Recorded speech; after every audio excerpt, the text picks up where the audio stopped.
Yeah. Just these headphones to fit. You good? Mm-hmm. Are you great? Yep. All right. Lovely. What is going on, everybody?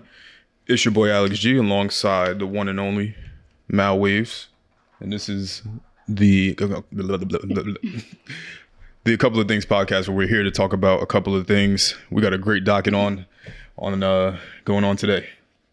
Yes, we got. Yes, tons of interesting things happened in the past week. But of course, we have to bring you all the Twitter discourse that I don't particularly care about. But this one is interesting because it's kind of like a personification of society, if you will.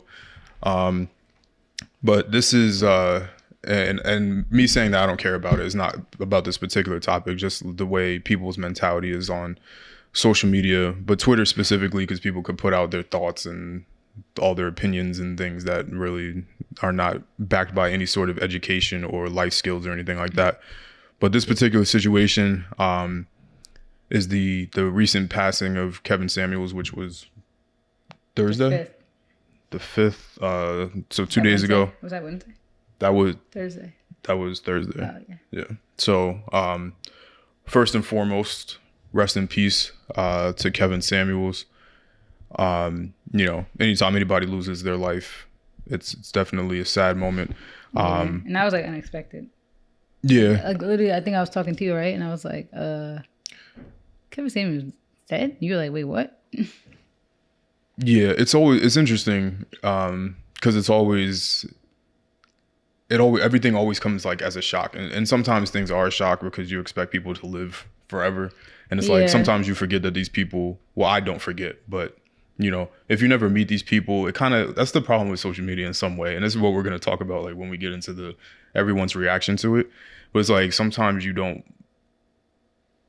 really, it's like these are real people. Yeah. Like I think it was like a disconnect to them, like the mortality of us, of humans, and there's a disconnect when it comes to celebrity, because like I'm weird sometimes. I think all the time, like sometimes, like maybe it's the weird way to be, but like I always anticipate like hearing somebody so unexpected dying sometimes. Yeah, like I can't even imagine what's gonna happen when it's Nicki, Beyonce, Drake. Like, oh my god. See, when we were talking when this happened, I was gonna say names, but I just didn't want to put that out there. I'm like a weird sort of jinx voodoo kind of person. And I literally get like scared sometimes. I'm like, oh my god, the day you open up this phone or this social media app and you see somebody major, people are gonna go crazy. Cause like you said, there's such this like forgetfulness that famous people or figures are humans, and we literally are. Nobody's immortal. Yeah. So I just think that the thing is too, like, I think some people know we're not immortal, but it's like you just expect everybody to live long old lives. Like you expect everybody to die in their 80s, 90s. Yeah, this was something I talked to my dad about too, where we were talking about. It might have been the Kobe death, but I was talking to him about, just deaths that like completely shook up our generation versus shook up their generation, and theirs was like so drastically different than ours because, and I had to explain to him, I'm like, yeah, like back in the day, you guys had 3 TV channels. There weren't a lot of people on TV. Mm-hmm. Music was very limited. People didn't have the ability to just make a song on SoundCloud and blow up overnight. Like we have so many celebrities, and that's why when J. Cole said eventually there's going to be no celebrities, it's like I don't disagree, because like who's stopping all of us from having 20 million followers on TikTok or something like that? So many like random, regular, everyday people get famous on, like there's this guy on TikTok who does like he dances to a sound, and it's like relatable, like things that make you happy. So it's like he'll say something like, oh, like when your teacher forgets to check the homework, and then he does like a little dance, like of excitement. So it's like things that you list that like, oh yeah, those are good moments. Or like when you finally get the water out of your ear, like when you're in the pool, it's like, yeah, those are moments you're like, yeah, those are like those feel good moments. He got like 1 million followers in like 2 weeks, literally off of that trend. And he's like shook. He's like, how the heck did this happen? Like what? And like it's just so crazy how easy it is nowadays for people to reach 1 million followers. Yeah. And it's like we have like so many public figures. It's crazy. Yeah, this is just a ton. So when these sorts of things happen, it's like weird in a way. It's like people should know that people die every day, Yeah. but for some reason, well, not for some reason, but just we have people that are like polarizing figures or just people that are popular and have a lot of Yeah. followers and things like that. It's like now it seems like death happens more frequently just because we have more information and we see more people. And that's why, like, I hate when everybody on the shade room, like when somebody dies, it's like, oh my God, 2021, it's the worst year. 2020 is so terrible. 2019 is so terrible. 2020 is not playing fair, or 2022 is not playing fair. It's like, you realize people are going to die every single year, right? Like, you have to stop saying that. Please stop saying that. Like, people are going to die every year. Like, stop, the world is not, the year is not horrible because somebody famous died. Like, I don't think you should say that. Yeah. But with this situation specifically, obviously, you know, somebody lost their life, so you know, it's always condolences. sad. And his mom said that she found out on Twitter or something like that, so she didn't even know. And imagine you go on, you see a whole bunch of women, mostly, because that's what it was, bashing the man in his death, like while talking about his death. Yeah. And this is the point where we turn up. So let's go in on this The one. point where we get canceled. I'm just kidding. We're not getting canceled. Not getting canceled, but you know, these people that Kevin Samuels was talking about get mad. This one's going to take a while. But so overall, for people without context or for people that don't have Twitter, because not everybody has every social media or really has a full understanding or perspective of what people talk about, because Twitter, Instagram, TikTok, everything, it's like three completely different worlds. Yeah. YouTube is its own thing. Like there's like different realms in social media. But for context for people, Kevin Samuels was a polarizing figure just because he had very opinionated views on how women should carry themselves in relationships and, you know, what's considered a high value woman. And that's what he became most popular from, I would say, or infamous from. Because I think people forget he was an image consultant. Right. And he was like very successful in like corporate before he turned to the YouTube world. Right. So it was really just image consulting. He was telling people the truth about how other people really do see them. Like, I don't think that's how he truly felt. Like, maybe he did, but I think he was just trying to give people that raw reality of what others probably see of them. Yeah, I think we think too highly of ourselves. And then exactly. Probably what was conflicting to people about him and his opinions is that somebody's opinion, and sometimes it's not even an opinion, sometimes it's just a fact. Like, that's the other thing about telling people about themselves, is that sometimes it's not necessarily an opinion. Like, if you're really like a bad person to other people and somebody says you're a bad person, that's not necessarily an opinion. Yeah, like it can be fact. It's a fact, like based on what you have done. And I think what probably rub people the wrong way is that sometimes when people have an opinion, or what the things that he was highlighting, then people automatically go back and they're looking at him and his life and all those different things, and that's not a wrong way to do it. Like, you should look. It's like, because it's like you're saying these things and you don't reflect that. Yeah, like you don't want to go. But I think two things could be true. I think you could be critical of somebody and not necessarily have it yourself. I agree, because it's like you're also kind of criticizing yourself in the same sentence, you know. Right. And that's why he used to get mad when people tried to turn it on him, because he's like, this is not about me. Like, he probably knows him, like, he's probably self-aware and knew who he was and knew his flaws. But it's like, this is not about me. I'm doing an image consultant of you. It's the same thing with psychologists. You could be a psychologist and still have so much problems. Yeah, they're not breaking down themselves. Yeah, like they're still an expert in their field and they still know what they're talking about. But it doesn't mean that their stuff is together. I'm sure they're critical of themselves too, but it doesn't mean that their expertise is lacking. Right. And that's his expertise was image consulting. Yeah. So because of that, I think that the perception was that he was attacking black women, but I think it was black women that sought after. That's what somebody was saying. Cause like there was a clip that's circulating, like, why nobody circulating this, where he literally was like bashing a man.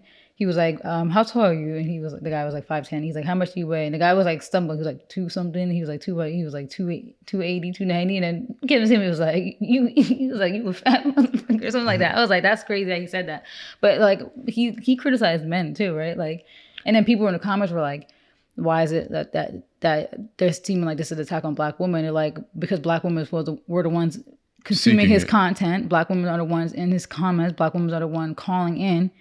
So it's not like he was targeting them. If a white woman called, a Spanish woman called, I'm sure he would have the same energy. And I think that it's not an attack on black women. It's just that black women consume it. Like, we're such hypocrites and like deranged. Like, you guys went on his page seeking what he was going to say, and you were mad about it.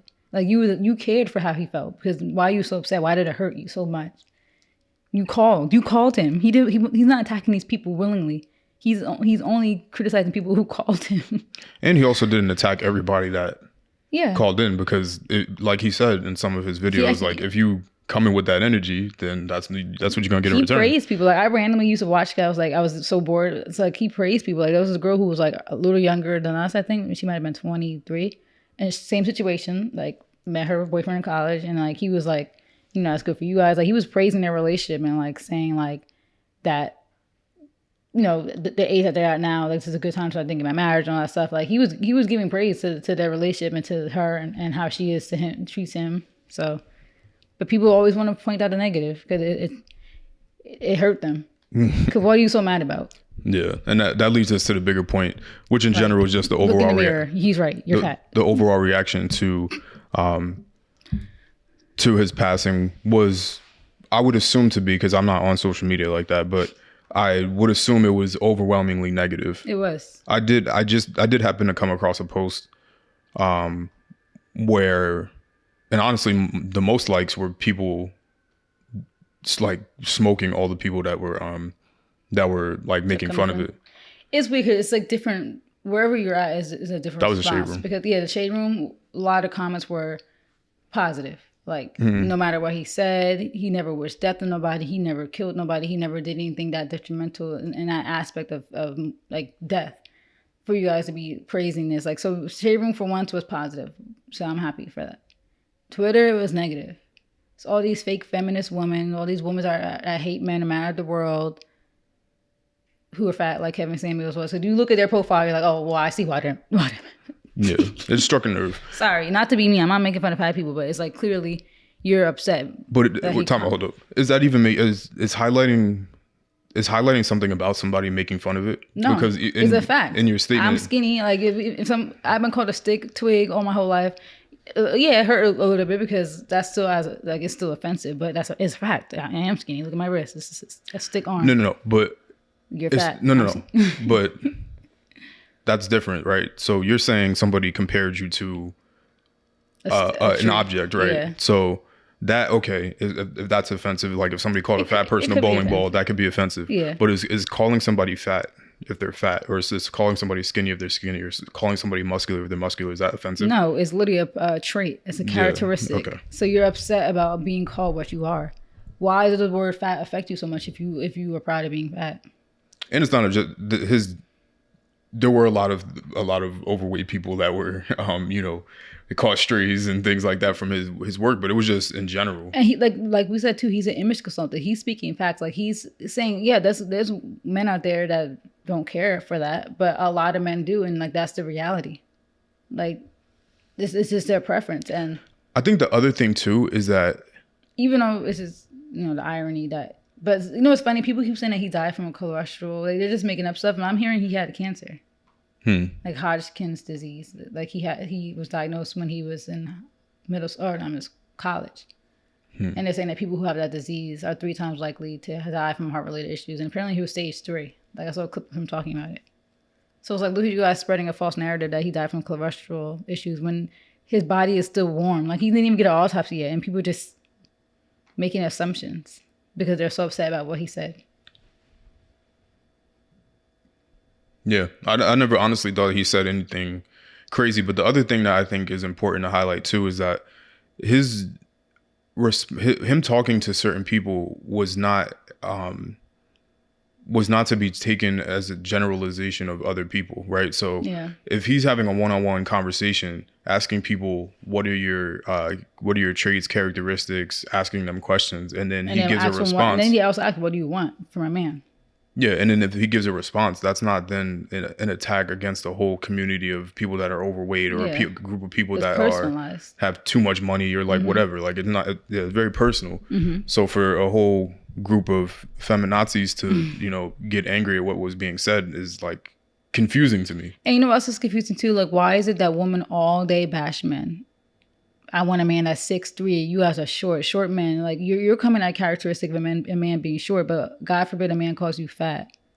And now you're upset. Like, women criticize and bash men on the internet all day. What is the response to that? Because I've seen people always pose that question back to them, but I've never seen a response. They never have a good response. They just think that the world revolves around women and that we should be put on a pedestal. So we're allowed to do that. We're allowed to bash men because they're trash. But the second men bash us, women don't want to take accountability. Like, you ever notice when a couple breaks up, everybody automatically blames the guy? It's like, where's the accountability that the woman could be a horrible person? Like, and I'm glad that Johnny Depp Amber Heard thing is going on, because I feel like for once people finally having sympathy for men and what they, a lot of them do go through in relationships. It's like, I don't get it. And it's like, at the end of the day, you could criticize a man for their height, something that they can't control, but you control getting fat because you ate donuts every day. At least a man don't got control over that, because that's genetics. You just big because you don't know how to put the food down. I'm sorry. Like, people who always want to come and pick me. No, I'm not a pick me. I talked about this on the podcast before. Sorry, I have men in my life that respect me and that love me. So I'm always gonna ride hard for men. Like, I'm gonna make sure like I'm going hard for them too, because like there's good men out there. So why would I not go hard for men? Like, I almost think that and then these girls have sons, and then they put that trauma on their sons. You just like your dad. Ugh. Seek help. I think that in a lot of ways God, I just had a good point. Sorry. Always happens. I know. In a lot of ways, I feel like, God, what was I about to say? I was talking about how women criticize men, but then they can't. I feel like in a lot of ways that men have become, and this is not for me by any stretch of the imagination to say that men are oppressed by women, or like men are definitely abused by women, but I'm not gonna be like it's terrible to be a man in this world. Yeah. But I think in a lot of ways, and partially due to the actions of men, I think men have become a scapegoat for women's problems. They have been.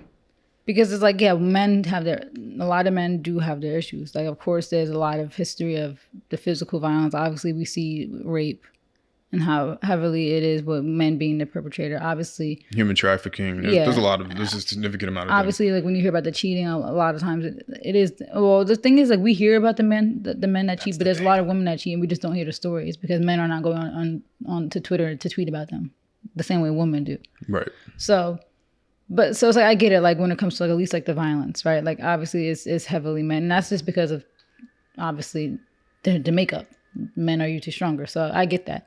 But that still doesn't mean that like that they're like that we should just everything like that every man in this world is trash and that everything they do is wrong. And then they can't do and that they can't critique us. Like, how is it fair that they can't even criticize? Like, we're never gonna grow as a race, Black people. We're never gonna grow as women if we just can't hear where we're wrong. Because you're not always right. Just because you're a woman doesn't mean you're right.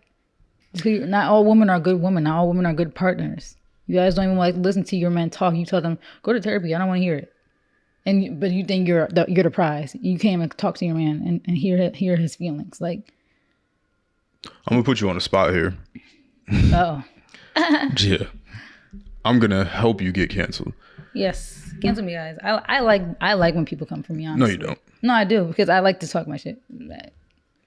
Because there's nothing you can say to somebody who knows themselves. That's the thing. You can't you criticize someone who knows themselves, but you can't make me feel bad about myself. I feel like we talked about this before, but ooh, I'm sorry. Don't do that again. Throat itchy. I feel like we talked about this before, but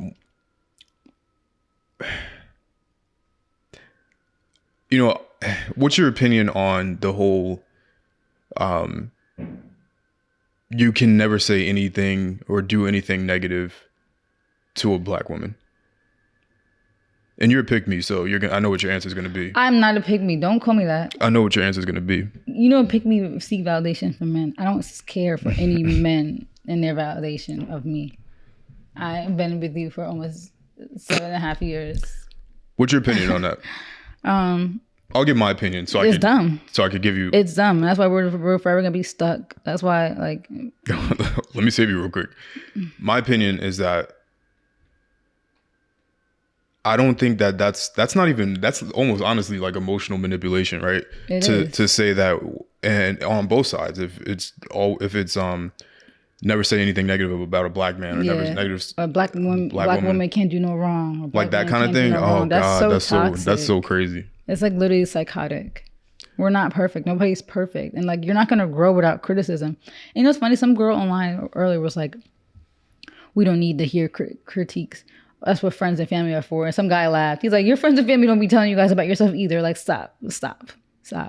Nobody does. They don't. They're yes. You know all the women in your life too are fake. Yes. Nobody truly critiques you. You know what's crazy? Maybe your family. But even then, if you have damaged women in your family that hate all men too, they're just going to keep thinking you're right. What's crazy too is I was talking to a woman friend of mine the other day, and I basically told her, I was like, yeah, this one girl that we were both cool with. I'm like, yeah, she used to talk shit about you.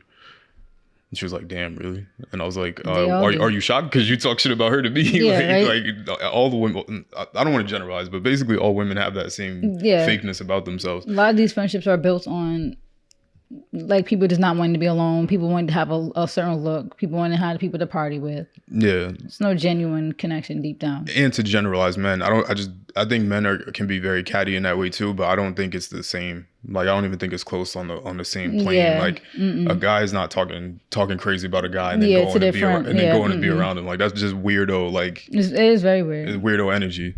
But yeah, I just wanted your opinion on that because it's kind of a shame that you can't like say anything. Like, you're gonna get killed on the internet if you say anything negative about a black woman. Literally, even if it's negative. Even if you're a woman saying something negative. Yeah, like then you're a pick me. But why can me because I'm calling her stupid? But it's confusing because why can they say negative things about anybody all day? Long. It's the craziest not even just thing in the world. But they talk about women of other races. Yeah. Like, it's just, oh God, like I really can't with the hypocrisy. Like, I just don't understand why you don't want to excel and evolve mentally as a person, emotionally as a person. You just want to be right all the time and thinking that you're right. And that's why you're a bum. That's why you're lonely in your 30s. A bum. Yeah, to get back more so to the... Oh, good. No, I'm not going to keep trashing him. Because people always be like, oh, who cares if I'm lonely? I got my degrees. No, you care. Because at nighttime, when you're looking out that window and you playing The Weeknd, you sad. Come on, like, we're humans. Stop acting like you don't care. Like, it's like, oh, I don't care. I don't need no man. You care because that's why you had to keep saying that. You care. Yeah, to get back to the Kevin Samuels reaction, it was very, very negative. People praising death, and you know, we've been on this for a little bit now, but in terms of just social media, and you know, every day we get reminded of how weird people are, how weird social media is. And how like social media literally is like, it's like this wall. Like, people don't realize like this is real life. Like, social media people literally like deranged. Which is crazy to me because like, if somebody like say this specific example, because I'm sick in the head, so sometimes I'll be ready to let that thing fly on the keyboard. But if somebody is praising Kevin Samuels' death, for example, and then I go in their bio and then they say long live grandma or something. Somebody actually did that. And then you go in their comments and you smoking on their grandma. Somebody actually did that too, because some girl said that and her grandma died, and they were like, well, he with your grandma, I guess. Yeah, right. Or if you got like a Bible verse in your bio, like, look at you. Yeah, right. Are you even gonna go to this heaven that you speak of? So that's my whole opinion. Like, people think this shit is fake and all that kind of other stuff, but if we want to pull in your real life, then we can do that too. Like, it's not, and this is not me defending Kevin Samuels or me even necessarily. Exactly. This is about just a broader social media. You can feel how you feel about Kevin Samuels. Like of course we're all entitled to our opinions, and you might not have liked his approach, and you might not have liked him as a person based off what you've seen, but that gives you the green light to praise his death, to celebrate his death. And like, people, you know, I hate too, like, that's what this is, like the mental like derangedness I talk about. Like, there's a lot of like black women or even the black men in like the LGBTQ exclamation point period community. They all, because obviously that's the girl who was in my mention trying to beef at me. I'm like, girl, go eat something. Like, get out of my mention. Anyway, their whole argument was, oh, why do we have to mourn? Like, why do black men always put pressure on black women to have to mourn death? nobody is said to mourn his death. Just shut up. That's all we saying. You don't have to say nothing. Like it's like that egotistical narcissism stuff. Nobody said that. Nobody's asking you to mourn his death. You just don't have to celebrate it. You don't have to say anything. Like you ever hear the saying, "Silence is golden." Don't speak. Like your silence would be louder than you tweeting anything. If you don't even speak about his death at all, clearly you didn't care about it. But you want to have think pieces, and then now you want to be mentally deranged and ask people why they expect you to mourn. Nobody's expecting you to mourn. They're just saying not to celebrate his death. Don't speak on it. If you didn't like him, why are you even speaking on him? That's the crazy part. Why are you part. speaking on it? That you don't have to speak on it. Like people feel like they have, like social media makes people feel like they have to speak on everything. You don't have to speak on it. Just shut up. Get off the internet. Maybe your life will be where you want it to be. Maybe you'll be successful if you just shut up and stop typing paragraphs on Twitter. All right. Maybe you would not be broke, still living with your parents. You in your parents' basement tweeting paragraphs about Kevin Samuels. Get up. Anyway. I'm about to be the new Kevin Samuels. No, you don't. I'm joking. But yeah, that's why I've definitely started to get myself off of social media, because it's the audaciousness of social media in itself. That we feel so much self-importance that I want to put a picture of myself on my profile picture, and I want to put my thoughts out here, and I want to show you this stuff. It's like the audacity of feeling like anybody really genuinely cares about you. Or your thoughts. Like, or your thoughts. Nobody cares. Nobody cares you to mourn his death. Nobody cares about what we're saying, right? Yeah, like nobody cares about anything, but I know that. Yeah. We're just playing a game because we know that people care, that some people care. And, some money's on the other end of this. But you're going to be tweeting that, putting out all that negativity. Something bad's going to happen, right? Because negativity, you put out that negative karma energy. Is real. I don't believe in karma in the true sense of the word karma. But yeah, I think that the energy that you put out is what you're going to get back. You're going to be praising people's deaths, and you're going to get some right around the corner. Yep. And death comes in threes. And the thing is, it might not be you that dies, but it's going to be people that you really care about, real close to you. Or maybe it's not. Maybe... because that's why I don't believe in karma in that way. I don't think it's a one-to-one sort of thing all the time. Like it could be your kids in the future? I mean, in the sense that it might not even be death. It could be literally anything. I think you could praise somebody's death, and then you go out and you drive your car, and then you get a flat tire, and now you got to pay $400 to go get a new tire, whatever it costs, and you got to pay for the tow truck. I view karma in that way. And I think that's really true, because honestly, I don't put out a lot of negative, and I just feel like there's no coincidence that my life is just very chill. Yeah. Very calm. And people always have all these stories of things that happen to them. I'm like, why has nothing ever happened to me? Knock on wood. But maybe that's because I'm a good person. That's why I tell you to get off the internet and stop tweeting back and forth about people, and that's why I told you the other day that why I deleted Twitter, because I don't need to invite that bullshit into my life. Yeah, because that girl that was in my mention, literally, I was like, girl, bye. I got work. I'm not talking to you tomorrow. I could do this whole podcast, have all these different topics, and never even have a Twitter or Instagram account. Yeah. I could just go look up whatever I want, come in here and do it, and put on a great show, and not indulge in anybody else's stupidity, because all those people are stupid. They are. Everybody on social media. Most people are very brainless. Like, and it's deeper than book smarts. And it's just genuine, like, street smarts, what they call it, like, or just comprehension. Like, people don't know even like with this Kevin Samuels saying, people were spreading around this girl's Instagram profile that they said was the girl, and her name was Afghan Shawty on like Instagram. And there was all these pictures of her, and then here comes people with their think pieces. Look at this. Look at who he like went out with. Like look how big she is, because the girl was like pretty curvy. Come to find out, I'm like, you don't even have to even really do deep research. You look at the police report. Her name was like something Hispanic, right? The girl in the police report, and then they show you her race. It's like Native Hawaiian, Pacific Islander, or whatever. I'm like, where's the comprehension? You think somebody who's Pacific Islander or Hawaiian, Instagram name would be Afghan Shawty? So Hawaii is near Afghanistan. Got it. Like, is this no intelligence? Like, how do you so quick to respond, thinking that you saying something, thinking you talking real heavy, and you couldn't do this simple fact check of like, all right, here's her race, and here's her Instagram name. This is probably not her.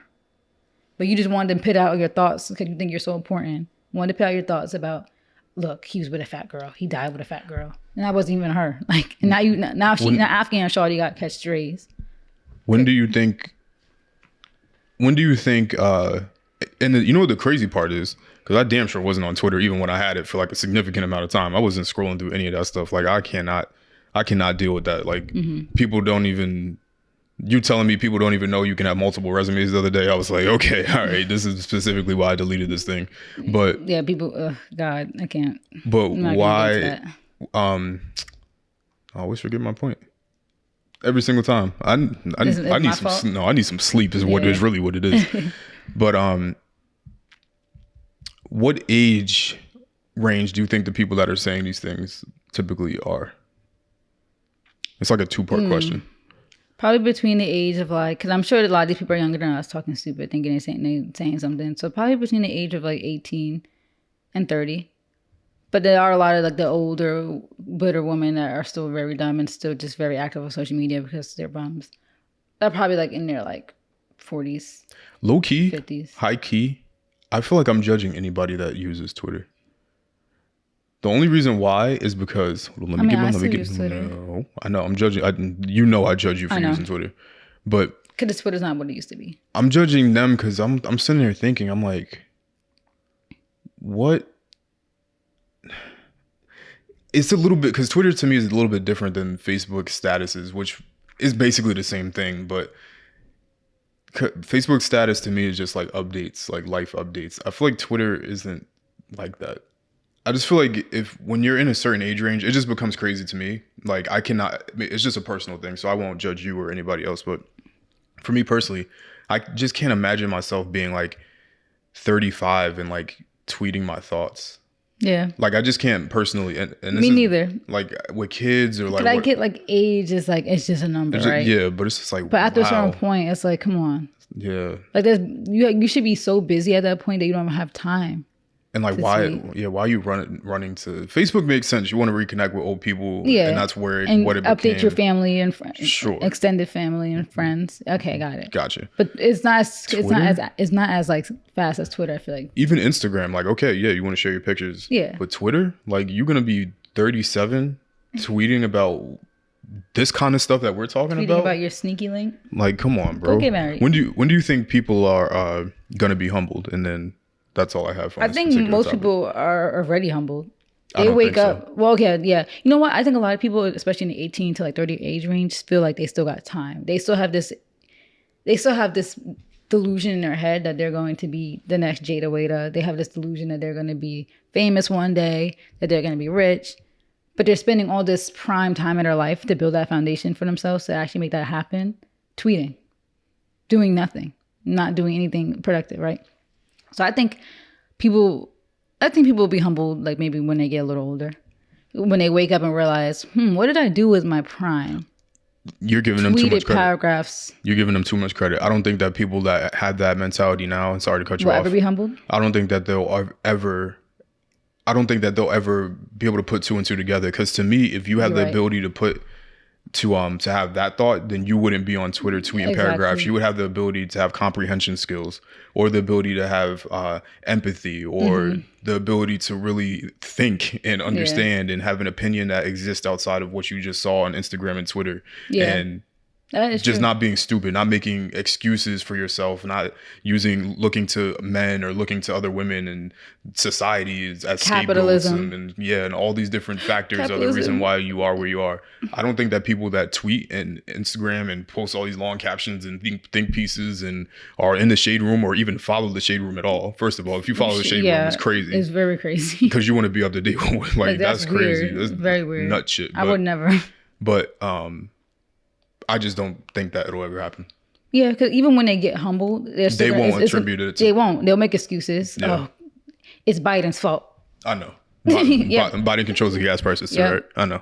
I'm like, if all these things were true, then why, like I always say, then why is it that everybody, me including you, including everybody in our life that we know actually hustle and do stuff, how come they're all successful? Like, it's not making sense. And how come all the people who actually were in my life, who are not successful, who weren't doing that, are not successful? Oh, correlation. I figured it out. Like, I'm such a genius. Because why are they bums? Well, because they were bums when we were friends.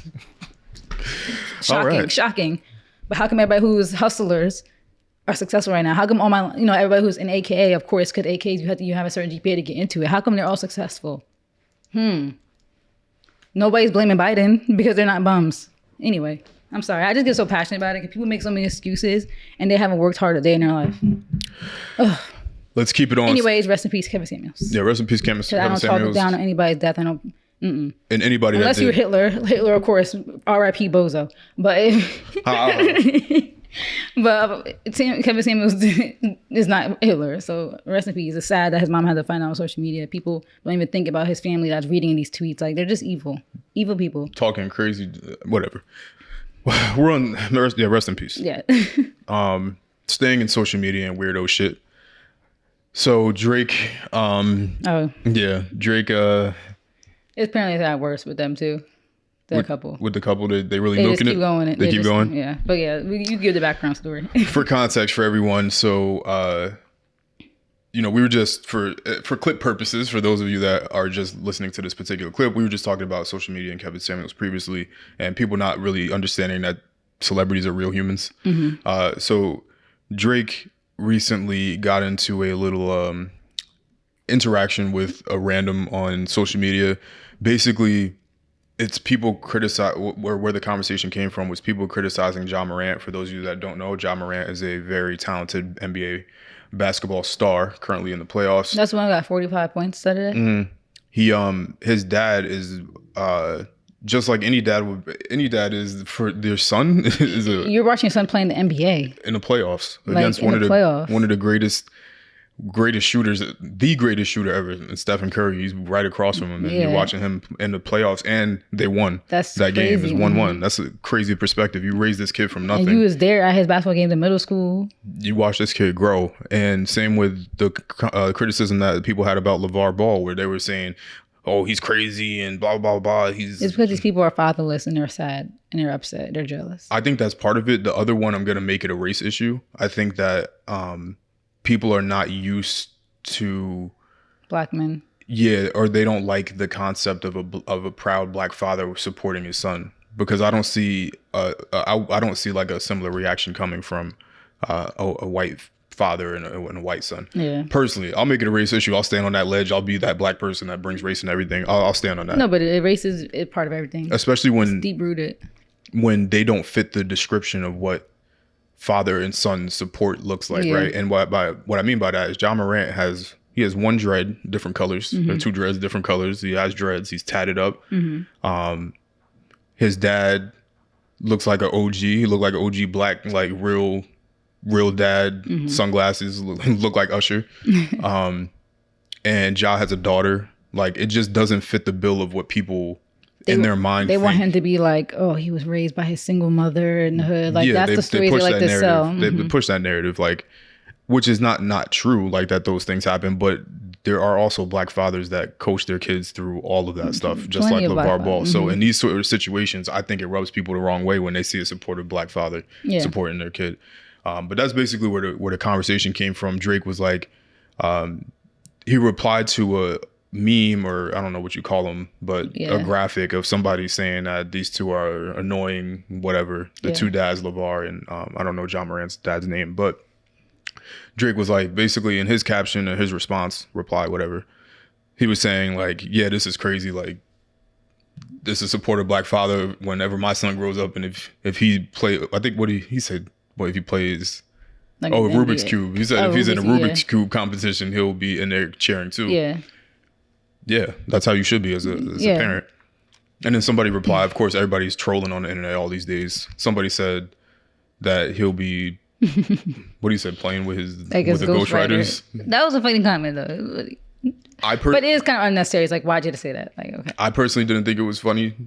Yeah, because like, come on, you're talking about someone's kid now. Well, not just that, it just wasn't funny to me. Yeah, it's kind of like, all right, like. But also, it's like at the same time, it's like it makes me think, and it was I guess innocent, like it wasn't. Yeah, he was just playing around. Malicious. Yeah. But at the same time, it's like you really still did say that to a person. Like, would you say that to them in person? They wouldn't.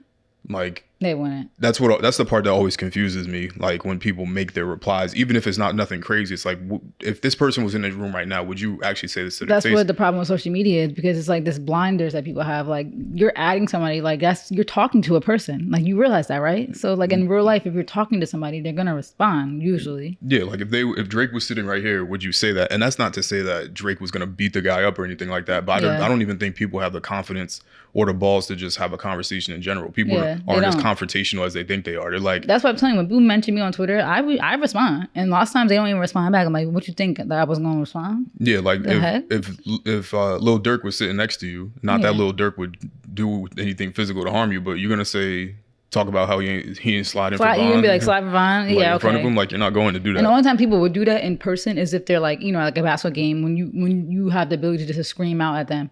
And with even no still, consequence. And even still, those people are in the stands. Like, that's what I'm saying. That's the only time they do it. That's the only time they do it is when they're far away. You're 15 rows away. Like, what you want them to do? Or if they're in the car, like if someone might slide it on in the car, you're in the car. You're not even tough enough to get up the car and say that to his face. Yeah, right. So this wasn't that serious. It wasn't. But it's a lesson. It is interesting when I see people reply to and say certain things, because it's like, even to strangers. Yeah. It's like, you would never say that to somebody's face walking down the street. And some people would, but 99.9%. The only people that would do that is people walking around New York. Yeah. I don't think anybody else. They're different. I don't think anybody else is going to do that. Yeah. But that was basically the reply. Then Drake said, I'm going to follow your baby moms because she's probably miserable and needs some excitement in her life, which he did. And then he DM'd her, said like, what's up, ma, whatever. He followed and DM'd her. And I don't know where that interaction went afterwards, but yeah, so just a little breakdown. Me personally, because I like psychological warfare more than anything. Mm-hmm. Psychological warfare to me is more detrimental to a person if you want to really do damage than you could ever do to somebody physically. Because even physical wounds can heal. You beat somebody up, like it's gonna heal eventually. Yeah. But you plant that seed and that mentality into them, I love it. This particular instance, I don't know if he said anything that crazy to warrant Drake following her and all that kind of stuff. But even though him following her wasn't that big of a deal. It's not like it would have been different if he DM'd her and said, hey, here's a flight, come out. Well, right. Yeah, that would have been crazy. But he just followed. He was just playing. He just followed it, right? Yeah. I'm rolling with that. I like when, maybe not in this particular instance, but just in general, I like that sort of energy. Yeah. If you remember, I did that before. Oh yeah. I did do that, and that to me was funny, but I didn't take it as far as Drake took it, because he followed her. I forgot about that. He followed her like what else he did? He just followed her and DM'd her, right? Yeah. He didn't, and he liked her story post. Got you. So that to me took it like, it's like, was it that deep? I don't know, but still, that psychological warfare, planting that seed, and you see the downstream effect. Because now clearly he put some excitement in her life that he could never do, and he has to live with that now forever. And you can see by how he's moving, it's on some weirdo shit anyway. So. Yeah, I mean they're both weird though, because like now she's posting captions saying wearing less and going out more. Yeah, she gone, bro. But you know what's funny? I think she's probably playing the game too, because she said that she wrote and they posted, the Sharon posted saying at the end of the day, like she's like, at the end of the day, like I love my husband. This is how we find humor. Like we're like, best believe we're both laughing at this behind the scenes. Like I'm sure he's telling her to do this too. Like I'm sure they're trolling together, which is cool.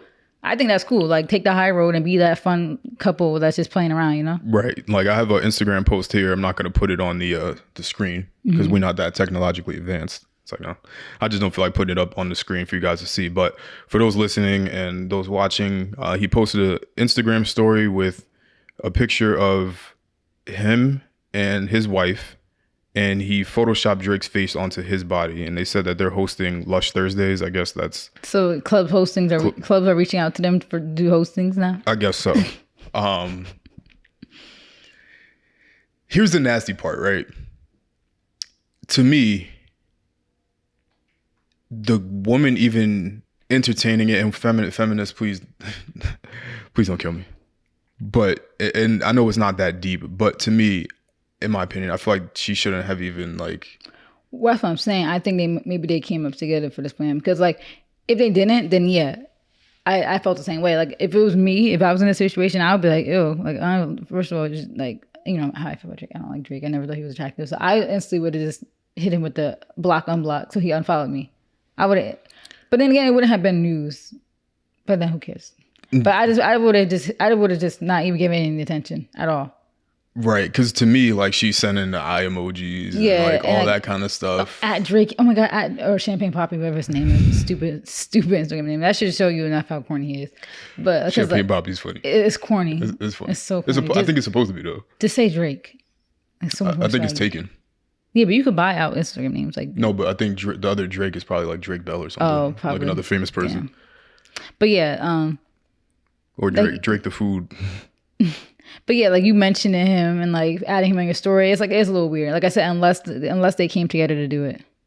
Oh no, Drake. The person that owns Drake is an OVO fan page. Oh my god, that's kind of hard though, right? You gotta admit that's kind of hard. Yeah, he can't. You can't never sell. But it. he also can't. He's Champagne Poppy forever. You can't change it now because that's gonna throw off everybody. Yeah, you're right. Like, who is this? But it's dumb. but yeah, I think most of it is them playing together. Cause they probably laughing like, we bet we could get a little clout off this. Let's do this. Like they probably, couples do be hustling together, and they probably try like we gonna hustle this and milk this and make it seem like I'm hurt. Like people think deep about stuff when they really are friends with their partner. They could, but then it just further proves Drake's point. It's like now she's all excited, posting things. Now you're doing clubhouse things. Like he did do what he said was gonna happen. Like that's swaggy. And to me, we were having a conversation before when this happened that the male ego is so sensitive that even if he is playing along and they're milking it and they're getting whatever else he wants out of it, there is that part in the back of every man's mind when another man can do more for your woman than you can do for yourself and what you can do for your woman, you are going to be you're going to feel the type of way about it. Yeah, it could look like you said, like now they're doing hosting. Now there's like there are some changes that and you could never have done that for her yourself. Never could have done it.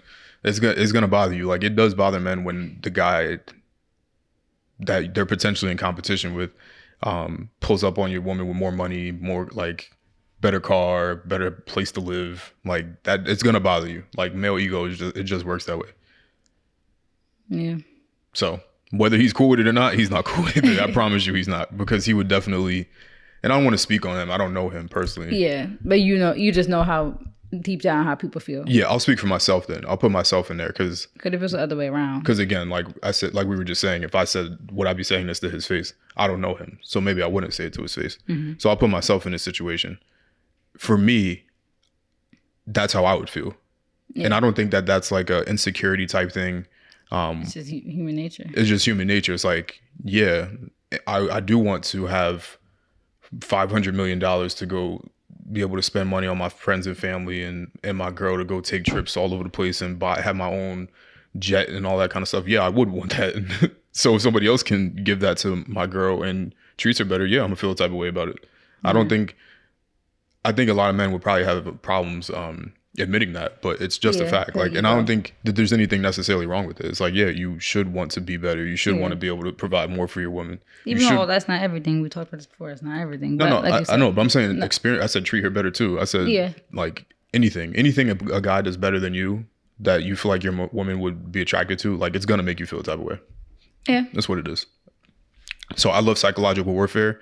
Like I said, I've done it before, but for this particular thing, it was so mild. I don't know if it warranted all that, but But like you said too off camera, you said it might have just been like he just caught that straight. Yeah, he just got. Like Drake has happened to see it because like people have left worse comments and probably way worse stuff about his son and stuff. Way worse, even with the comments people leave under the Pusha T stuff about the album being #1, all this kind of stuff, and like anybody else could have caught that straight, but it's just unfortunately this guy had to catch it just for making a playful comment. But that's like we said too, it's just it's kind of like a lesson for people to realize like you are talking to people and that you never know if they decide to respond to you. And you could be really hurting yourself in the future unknowingly because if you don't make music, you may never end up in a position where you would be dropped, like losing an opportunity to work with somebody like Drake. But you never know. Like that's why I always say you never say anything disparaging about a place. That when you quit or anything like that, because you never know that hiring manager in HR comes across that name, like, nope, throws you right in a pile or just any situation. And that's why, like, luckily, like the City Girls and Nicki are cool now. But JT had like a lot of old tweets about Nicki. Like, yeah. And Nicki could have easily not been forgiving. Yeah, and that's you losing money, you losing opportunities. Because you didn't know you was gonna get famous.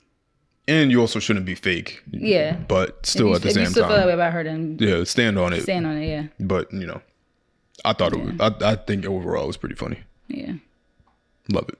I love that energy. Yeah. Because that's my energy. Yeah. Should just followed her and not said anything, though. I know, that's what, he should... Just now you kind of make it corny when you start talking. Just... Now when she takes a random vacation by herself... Yeah. Crazy. But, what else we got? You have anything else related to social media? just I don't know. This is really related to social media. The Claremont twins was on a podcast. They were on that Ricky. What's that guy's name? Ricky and Denzel.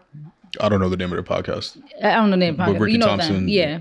And they have Denzel Dion. They have a podcast. Crazy. They got the Claremont twins on it. But you know what's funny? Like I guess it's not crazy because like They're in that racket. Yeah, like they're up there, and the Claremont twins are not like unreachable either. I feel like they're like humble enough that they'll do a podcast with like anybody probably. Like of course it has some type of benefit for them, but they're I think they're kind of humble in that aspect. But they were on the podcast. I don't know if it's out yet. I didn't watch it, but I saw a clip where they said that you should date in your lane, and we can just have a small conversation about this, but. Most people agreed, but I just wanted to see your opinion. Like basically what they were saying, like she was saying, I don't know which one it was, but one of them were saying, they look so much alike. I can never figure out who's who, except I think Sinead has a tattoo on her thigh. But she was saying like, because obviously they have money, so she's like, if I could afford to get myself like a steak meal and all this, like I want a man that could do that for me too, like in my lane. She was just saying like it's kind of like. If I'm here financially, like it would be nice for you to be there financially also, because it's just easier. And then he's like, she was like, if you don't have money, date men that don't have money, like, basically like just dating your lane. So I'm like, I agree, because it's like I feel like a lot, like I hear me being a pick me, but it's like a lot of broke women or women that don't really got much always want men that do have much, and it's like. Why you have that much expectation when you don't even have that for yourself? Like you should date in your lane, like the Clement twin said. Date what matches you financially. So if you making $50K a year, don't expect your man to make twice that when you don't even make that for yourself. Like, go find you a man that makes that same money. If I'm making $200K a year, I'm gonna want my man to be making minimum $200K a year personally, because if things I could do for myself, I would want you to do for me too. And I know money's not everything, and relationships are not that, but in some ways, like I feel like you kind of have to be a team with your partner, in that sense. While I don't disagree with the sentiment, I think to make it more like a broader thing, like you should date people that, in your caliber, in your scope. Just you should date people that that fit with what you're looking for. So that to me is more important than anything. And obviously the money is not everything. Obviously someone could be there for you emotionally, or they could have a plan to be successful and become successful one day. Like I get that. Yeah, my thought wasn't very coherent, but basically I'll use a better example. So for me, I feel like I could have never been with anybody in a different that was in a different industry other than finance, because for me personally, it's something that you can connect with. I think it's something that you have a better understanding about. And it's a unique experience. Nobody understands how crazy this world is. It's so stressful. In terms of scheduling and stuff like that, because, some women want football players for whatever reason, but then they're mad that they don't see them. Yeah, that they're traveling all the time. So I think, not to put my ex-boss's business out there. Hopefully he's not watching this. But like, I remember once we were at a happy hour and his wife was blowing up the phone. It's like, this is how corporate is. Like, she's a teacher. Like, this is how corporate is. Like, this happy hour. People want to wind down with the people that they work with after stressful periods of work. But like, I think we just were wrapping up year end. She blowing up his phone, or it was like right before year end. So we was like prepping for it. And it's like, she's a teacher. And it's like, he might have been more compatible with somebody who was in the same industry, because she might be at her own happy hour. So she's not, blowing up your phone for you to go home. Right. And that's what I mean. I think more so you need to align with somebody mentally, and if you want to do it financially, you know what I feel like? I think if you match the person mentally, that the finances will tend to be the same. It will match anyway, because if you are a hustler and you want a hustler, you guys both want to get to the money. Yeah, like for me and you specifically, I needed the person to be in finance to have a better understanding of me and my ambitions, and we share common knowledge on things, or you could bounce questions off me, I could bounce questions off you. And the crazy thing is, when we met, we were undeclared, but I think obviously conversations came about to what we wanted to do eventually. Yeah. So it's like, obviously our initial attraction to each other was just human nature, just right. But then what kept the relationship going, obviously, it's all right, we have similar backgrounds, we have similar family home styles, we have similar ambitions. Yeah, and I'm not saying don't date anybody, but just because you're in finance and they're a teacher or anything. Yeah, but it just helps. It does help, and the finances, because even within the same industries, the finances can be significantly different. You can make significantly more money than me, or I can make significantly more money than you. But at least, you know, mentally and the way that you think will still be the same, and that's more important than anything, in my opinion. Women might feel differently. Like if me and you, like if you make $500,000 and I make 50, and we both in finance, like the mentality might not be able to, you know. But then again, it might, because you see that people in other rackets where that happens, where somebody's dating way above, or somebody's dating way below in terms of finances. So for me personally, like, while I don't disagree, I think it's more the focus should be more on how the person thinks. Yeah. And the money will come. The mindset, yeah. And that's why too, like I always say, like even if you're pursuing somebody and they have like strong ambitions and they have like this like layout of the plans they have for their future, that's, you know, you should in a way maybe bet on them. You don't have to. No one's saying you have to, but who knows? They could be the next Elon Musk, and you might have given up on them because they weren't where you wanted them to be financially. And then usually those type of people want to backpedal. It's like, nah, you should have seen the vision and saw the mindset there. Cause you know, like you can know somebody within like a month, and you know if they got that ambition or not. Like if you dating a girl who literally don't do nothing for like the bare minimum, you know she's gonna be like that forever. Like most likely, unless she's going through like a mental health issue. Like you the mindset is there. Like for us, like I seen how your second semester of freshman year went, and I was like, okay, he's not. Like any other guy would have given up. Like no offense, but our ex-boyfriend was a bum, and we seen it. Like I seen it. We seen it. The nigga drank all day, didn't go to class, didn't do nothing. No surprise he dropped out, right? But I saw a difference obviously in you. All the people that dropped out, I knew instantly they weren't gonna really make it to the end. You could see that easily and quickly. So yeah. Yeah, I agree with the mindset thing. I think the better way to word it is just kind of a no shit kind of comment, but just date people that you like. And if you like people with money, and if you like people with a certain personality type, like that's all it really comes down to. At the end of the day, that's all that matters, yeah. And that's it. Because if they don't have the money for you, then obviously you don't like them. So don't date them. It's that simple, yeah. All right, what else we got? Yeah, seriously, date people you like, because people get married and they don't even like the person. They don't like the person. Like, this is crazy. They like the idea of the person, but they don't actually like the person. And I think a lot of people have a loneliness thing, so they'll date anybody, just not be lonely. For sure. Because like, how come you told me you wanted a 6'8" man and this, that, but now you're dating a guy who's like 10 years younger than you and 5'10". We're not going to talk. 5'9". We're not going to talk about that. He's like, well, clearly your standards you didn't get what you wanted because you were just probably desperate to just have anybody. But okay.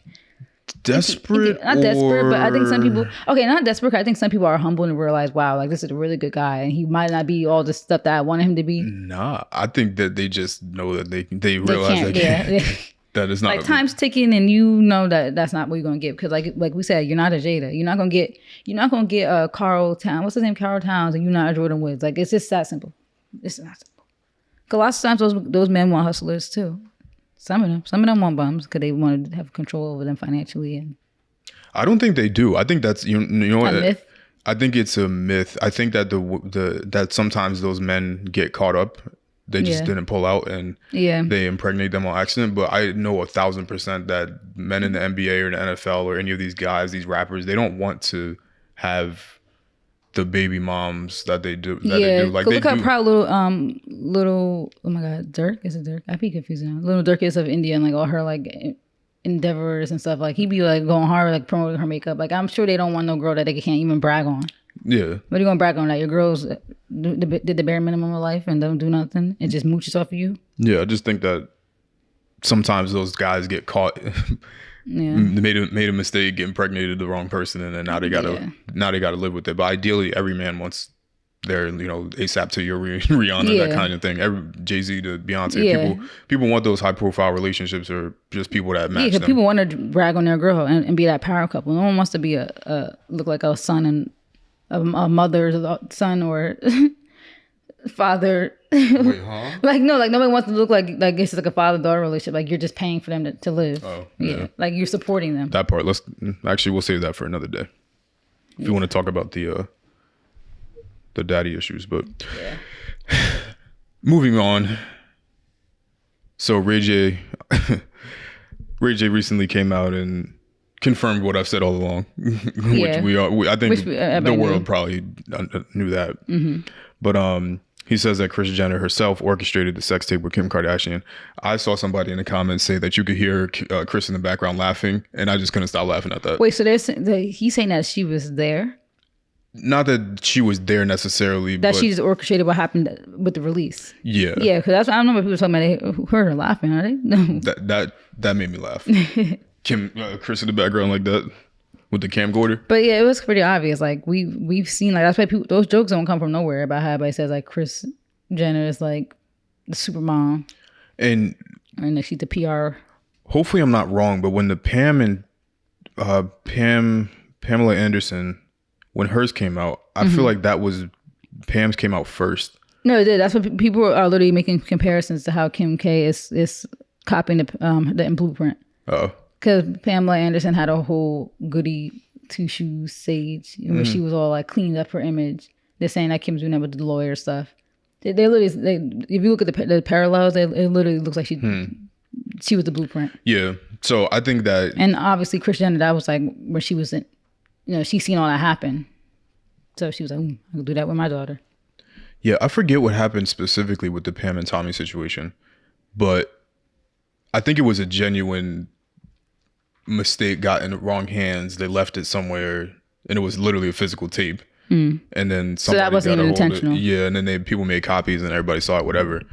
So it wasn't even intentional, and it wasn't intentional because that was at a time when that stuff didn't happen. Like that was the original. Like what is this like?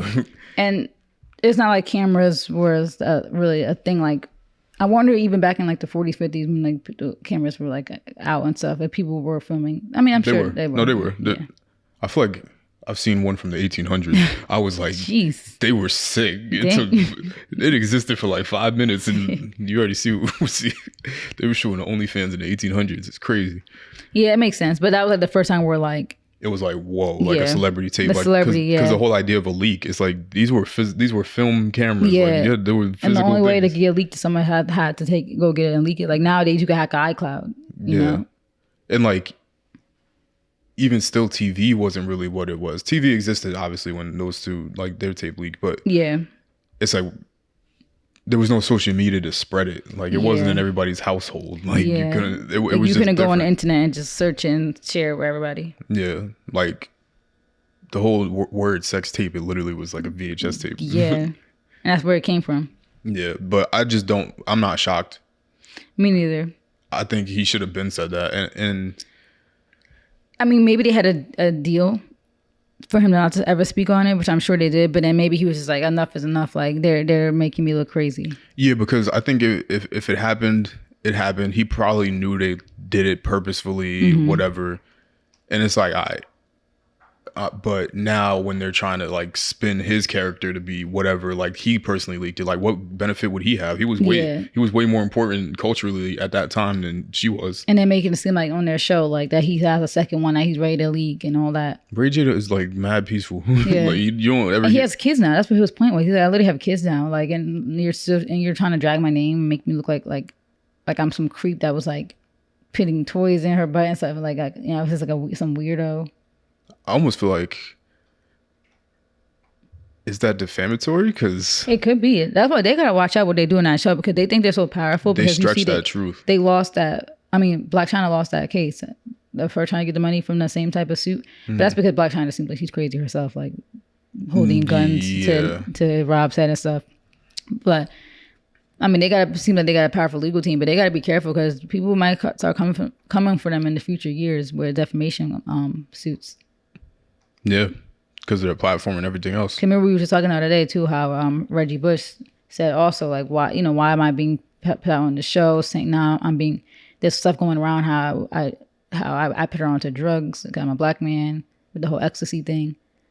Or Kim said that she was on ecstasy at all her weddings, basically. What? And then Reggie Bush was like, "That's a white girl suburban drug. I did not put you on that, but you're trying to run this narrative that me as a black man got you hooked onto ecstasy." And what is that going to do at the wedding? What is that? I don't know why she said it. Like Kim is just like I'm seeing it. Like I mean, I'm Ben kind of sort of like I told you the other day I never like defended her because I liked her like that. I just said that it's the same thing with the Kevin Samuels thing. I'm like, just we don't have to speak on it. Like, you guys are giving Kim more attention by speaking on her negatively. You realize that, right? That was more so my critique of people coming for them. Now I'm like, go ahead. Oh well, drag them through the mud because they doing the most.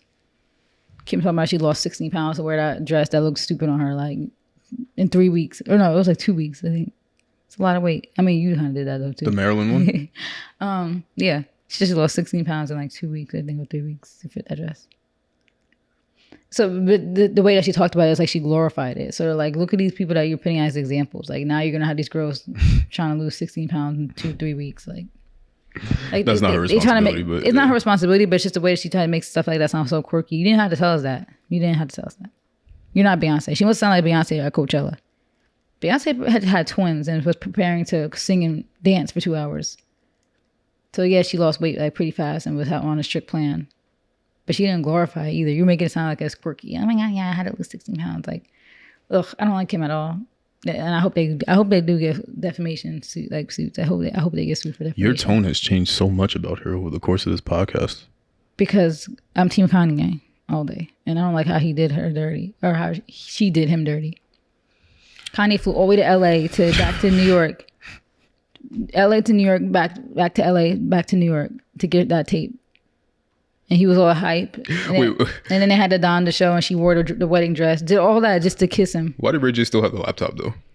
Good question. That old laptop. It probably was mad old. I get more than positive. There's more than... she was all crying. I'm like, people make copies, right? Well, that too. I'm saying, I'm sure there was... Never mind. That's all right. He got the tape back. That man got that thing converted in 4K. Now Kanye's at peace with his mental health therapist, Channy. I like her. I just hope she's not using him because, she seemed like the type, low key. I don't know her, but it's like, if you look at the history, she's been on like private jets. Like, she seemed like the type, and like she's friends with like a lot of girls that be in the industry, like that Yasmin girl who was rumored to be with Kanye earlier this year. She just seemed like the type that kind of was like, made her way around in the industry because of her body, obviously. Like whenever you see a Instagram model on a private jet, they giving it up to be on there. Clearly, they having sex with somebody important. Like, that's not their money. Allegedly, she's a mental health therapist. Like, you're not making private jet money. Is she? Is that what she does? Yeah, which is good. That's very good. She has a whole website and everything. She's like it's like called State. And that's how he met her. I'm sure he met her at like a party or something. Because like I said, she's friends with Yasmin Nicole, whatever her name is. That girl that he was rumored to be with at her birthday party last year, I think. So he probably met her there she had a little following. He obviously the body and the look. So, but I mean, that's good that mentally she could be good for him too. I had a really good joke, but I can't say it on the mic because they would cancel me out of here. But yeah, not shocked that she orchestrated it. They really should be careful about what they say. Because after this Amber Heard thing, yeah, I think men should just start letting that defamation clip fly. Yeah. And people should do that more often. Like, really, like, we're in the internet where people just saying anything and everything. It's like, nah, time out. Because then, like we see with Johnny Depp, like, you see people losing money. And like Johnny said in the court case, is like, he said that he lost everything because regardless of the outcome of the case, it's always going to now be attributed. When you go Google Johnny Depp for the rest of life, it's always going to have attached to this. It's going to be right there in the Wikipedia. There's going to be articles that get pulled up everywhere. And that sucks because his whole discography, and it's like everything you've done is gone. Well, it's not that it's gone. Like, you can't forget what he's done, but moving forward, it's going to be synonymous. Like, people should be letting that defamation clip fly when people like the Cardi B and Homegirl situation. Yeah. YouTubers and podcasters and all these people that just go throw out crazy claims without saying the word allegedly or just making it sound like it's facts. Yeah. That to me is crazy. Yeah. Putting things on people and then expecting them not to reply. Because like you said, you're ruining somebody's name. Like, your name is all you got. And it's like you said, like Johnny Depp, like it's forever attached to this situation. Like I would have so much hate for Amber if I was him. Yeah. So yeah, it's like Ray J is forever connected now to this tape, and that sucks. I mean, I guess Kim is too, but look how Kim was able to like clean up her image so much after that, and like now she's associated with a lot of other things. Ray J is still, I feel like, he hasn't done a whole lot of like stuff after that, and it's like. Well, the beauty about what Ray J's done, because I don't think people really know, because I think once people don't hear hear you in a certain light, or when people just don't see you in the blogs or see you in news articles or whatever, they don't really know what's going on. Yeah. Like I feel like people think that if a music artist or anybody quote unquote falls off, or just simply, people call it falling off, I call it retiring, stopping making music because I made $40 million. Yeah, I call it the American dream. Like falling off, it to me is continuing to make music and people don't buy it. But if you just stop making music, then to me you just retired. Yeah, you retired. The same way we stop working, except they don't have to be 60 to do it. I'm in nobody's pocket, and I don't particularly care. But supposedly he's made a significant amount of money in investments in different. Oh yeah, with investing too. Yeah, I heard about that too. Yeah, he's chilling. Yeah. So, and that's why at this point it's like, I'm chilling. You still bringing me up and making a whole storyline for this. Like, oh, the Kardashians, yuck. They're all yuck to me. So Kanye is free, but he has 4 kids tied to them, unfortunately. One of these days I'll get real honest on this podcast. We have a whole segment about them. You said we had one? Or we could have one. Yeah, we could do about their impact on then we're gonna get sued. The world and society. Yeah, we probably they're gonna delete us. But not if it's factual when we said the word allegedly mad times. It would be all facts. All facts that are out there in the public too. I just like you always said, it's funny because I came across this YouTube clip where it was a old social media person, and I'm not going to say their name because I don't particularly care about them, but they fell off. Like they were in the news everywhere. Like rappers wanted to fight this particular person, crazy on social media, whatever. Like basically almost like the original 6ix9ine. Yeah. And I saw the thumbnail. I'm like, yo, I completely forgot about this person. But I don't know what my point was there. Damn. But it's just like this whole. I don't like social media. I just don't like people anyway. Yeah. That's basically the whole point. I don't like the Kardashians. Yeah. I feel like they've had a negative impact as compared to a positive. I really do need to take a nap because I keep forgetting what my points are. My point what I was about to say was that guy fell off so drastically hard and crazy because nobody gave it attention anymore, and then magically it disappears. Like it would be great if people just did that with those particular group of people. And I don't have anything personally against them because they've never done anything to me. Yeah. But in general, if I'm critiquing the family, the way they move, how they've impacted other people, the way they've impacted society, I'm not a fan. So my opinions, I just have certain opinions based on that. And I wish that people, if they didn't like it, just didn't say anything, right? Because to me, that's more like devastating than anything. Yeah. Like with that's what my point was before. Like, I don't say nothing anymore, but that's like what my point was for years. Like, I'm like, all these people don't like them, but they give them the attention. Whether it's negative or positive attention is attention. Yeah, like for me, when I don't like something, if I did have Twitter, just don't talk about it. Like, I might tell you. Yeah, but it's like, why are you giving them more attention? And these tweets go viral. Like these tweets go viral, and all you did was give them more attention, more press, because they know that the negative press is press, and they know that people are going to react in a way. Yeah, like they're playing you for fools. Yeah, stupid. What else we got? Dave Chappelle.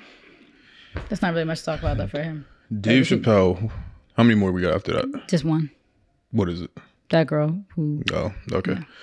Yeah. So the Dave Chappelle situation. For context, we got to give context because some people might not know. But Dave Chappelle, world famous comedian. There was a Netflix festival which ends tomorrow, I believe, and it's called Netflix is a Joke. And it's the first time this has ever happened. It's the largest comedic festival ever. They had everybody, like literally every comedian out there. Wow. Dave Chappelle, Cat Williams, Pete was there. Of course. Yeah. But Bill Burr, I think, was there. Chris Rock, hopefully I didn't say him already. Yeah. Apparently Busta Rhymes was one of the people that was on stage beating the brakes off the guy. Really? I'm like, how do you get Busta Rhymes? Like, isn't he like 50? How you know how big Busta Rhymes is? Yeah. Getting stomped out and you look up and see Busta Rhymes is crazy. But anyway, it's just a huge festival. Honestly, I didn't know that it was that big of a festival. Me neither. I didn't even know this was happening. Yeah, I didn't know that this was a thing. They did a horrible job promoting it, but maybe it wasn't for us because there was a lot of celebrities. I heard Beyonce was there. Yeah, Beyonce's there. It's not for us. Yeah. So. And Jay-Z. Yeah, so it definitely wasn't for us. And given the amount of people, Jamie Foxx was there, and Probably was like a celebrity event, right? yeah, which is cool. I definitely like the idea of that. I like that too because like now, like they should have the chance to have like normal lives and just be able to go to a comedy show without being bum rushed. Yeah, so I don't know. But then again, but how was that guy there then? That's what I'm about to say. I don't know. Maybe we're just not privy to it. Maybe you could have bought tickets, but yeah, definitely cool. Definitely it seemed like a great event. It's not over yet, so we'll see once it's all done. We could go back on YouTube and watch them. Yeah, not if they not post it, not Skeets though. We're not watching Skeets. If they post the clips. Yeah. But Netflix definitely needed it because they're now getting sued by all of their shareholders. But sheesh. Anyway, basically, Dave Chappelle in the middle of his set got ran up on by a random. Apparently, he's a SoundCloud rapper. Apparently, he had a song named after Dave Chappelle. So just some real weirdo shit. And he had weapons on him. Definitely had a knife, and I also saw reports that he had a gun too. So he was. I heard it was a knife that was brandished as a gun. It was like a knife. It was like one of those like. Gotcha. You know the contraptions. Okay. So it wasn't a real. It wasn't a real gun. It wasn't a real gun. Thank God. Okay. But it was still a knife in the gun or whatever, like a flip. Switchblade. Yeah, something like that. Basically. Okay. So he had a weapon, tackled Dave kinda, did a little sidestep, and they kind of like fell down together. Nothing physically happened to Dave, fortunately, but then the guy got the brakes beat off of him, put back on, beat off, and then put back on again. Looked like his arm was broken in the picture. Someone said he was doing it the Nicki. And Nicki commented was like, wait. Nicki was like, why am I in it? Like, the arm. Yeah. Yeah. He looked, his arm was bent in a way I just haven't seen before. He had this huge, it was crazy. It looked like a knot. You didn't see it? Uh-uh. Nah, hold on. You got to see this. I'm going to try to, hold up. Let me see if I can find it really quickly. He had the craziest, aside from his eye swelling on one side, he had the craziest knot I've ever seen. His head was like extended. Let me see if I can find it. Hold up. It was funny when they said that they said they had him looking like Mojo Jojo. Oh, Do you see that? Oh God. That's bad. Another forehead. Jeez. And for the swell that quick was, it was. Yeah, you see his eyes closed. Oh my God. It's definitely. What do you think was gonna happen? He had nail polish, red flag. Yeah. He's one of those.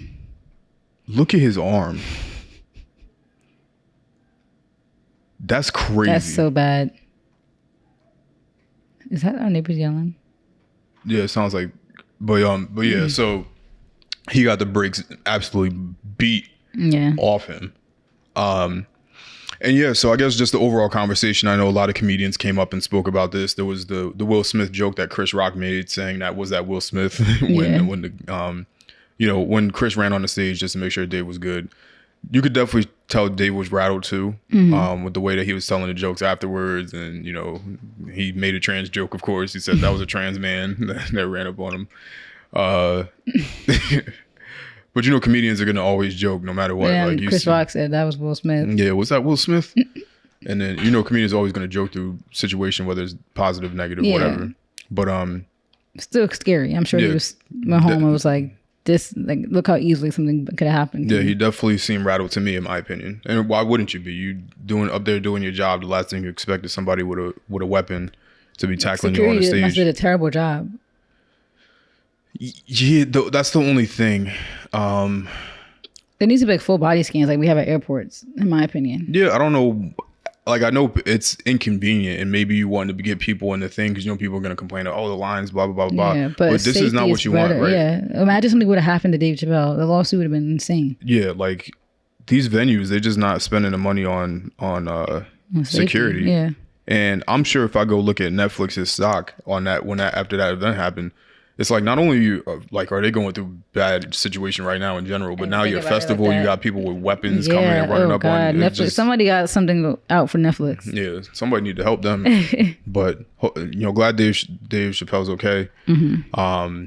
But just in general, the larger conversation here is what, like we had before, comedy is definitely dead. We don't know why this guy did it though. I don't think. I don't know if they found out yet. Yeah, If this was a clown part of move. an investigation. Yeah. If he truly was a trans man. I mean, if he has nail polish, I'm not saying that nail polish people are trans or in that community, LGBTQ community. Because obviously, I always talk about how gender norms and stuff doesn't matter to me. But usually, a lot of people who wear that nail polish and stuff are in like that metro community, metrosexual. Yeah. Yeah. So who knows why he did it? Yeah. But first, I have like a kind of like a two-parter that I want to discuss. So for one, are you on the side that Will Smith has now opened the floodgates for people to do this moving forward? That what the blame was. Hold up. Actually, another thing. There was another situation. Supposedly, this was. I'm sorry to cut you off like that, but I just was reminded of it. There's a comedic club. I don't know where it is. All I know is that there have been two situations now on the exact same stage where comedian got, maybe not beat up is the right word because they didn't film the altercation.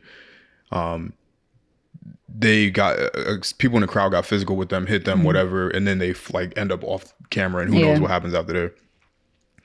And just wanted to give that additional situation where now comedians are getting run up on, or like T.I. when he ran up on the comedian that was making jokes about him.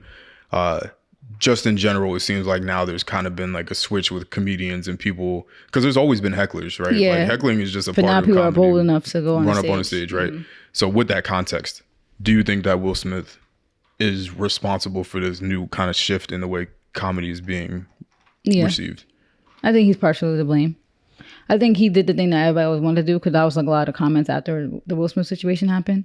But now I think people feel more confident to do it. And also, not just to attack the comedian, but also for clout purposes, because they know it's going to be a huge deal. I agree. And also in those spaces in comedy, Dave Chappelle's a little different. He sells arenas and things like that. But Dave can sell arenas. I think he prefers not to, because usually when he does his specials and stuff, it's not like these huge, like Kevin Hart sold out like MSG, I think. And Dave can most definitely do the same thing, but I think he prefers the smaller venues because it's just more intimate, I guess. But because of that, when you're in a smaller venue, you're a lot closer to the audience, like to the comedian. Like you could really be right on the stage with them. Yeah. Like the Comedy Cellar is very small. Like or even like SOBs, we saw how it was in there. Yeah, like you're sitting on the stage basically. So like I think it's a lot easier for people to now run up and have the confidence to do these things to comedians. But you do think that Will Smith set this new precedent? Yeah, I think he kind of made it like a more acceptable, because people saw how much they were on his side. Yeah, I think that he definitely gave the cosign of sensitivity, in my opinion, is like the way to say it, where people normally wouldn't have been necessarily offended, they might have been offended, but now their offendedness is like amplified times 100. Where now something that they would have let bypass a year ago, now they're running up on the stage with weapons. So I don't know what joke he was making at that particular time. We don't really have context of. Or the guy was just trying to get clout. Yeah. So you see, he's SoundCloud rapper, so now people might know his name. So now they might go listen to see it, look for clues. Yeah, and he won't be charged with a felony either. Really? Yeah, I don't know why. I didn't look into it, but I saw that headline at least. Didn't do my research. Didn't do my responsive journalism and look into it and fact check. But that's just what I saw. But yeah, I think definitely we're gonna get to a point where, with just stuff in general, people are just like you said, comedy is gonna go.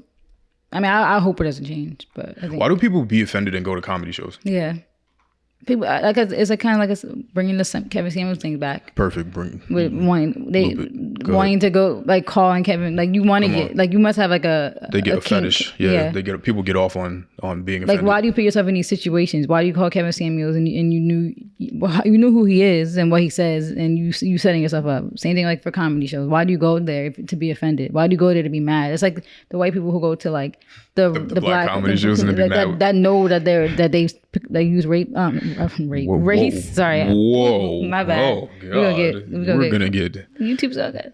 Race. Like, what's that one? Which one? He has like, I feel like he has like a Jerry Curl. Paul Mooney. Oh God. Paul Mooney Rest in very, peace. yeah, he was very like pro-black, obviously, and used a lot of anti-white stuff, like jokes. It's like, why go there and be mad? And like, I don't know if that was him or if it was a different I'm about to say rapper, or it was a different comedian that like actually like the white people got mad and like was like heckling, and he was like, it's like, you can leave. But yeah, people are weird. Yeah. Putting themselves in a situation to be offended. I don't get it.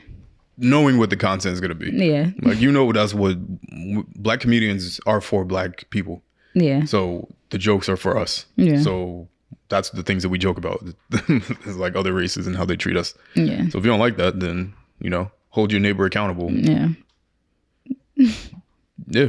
Hold your family members accountable. Yeah. People. But yeah.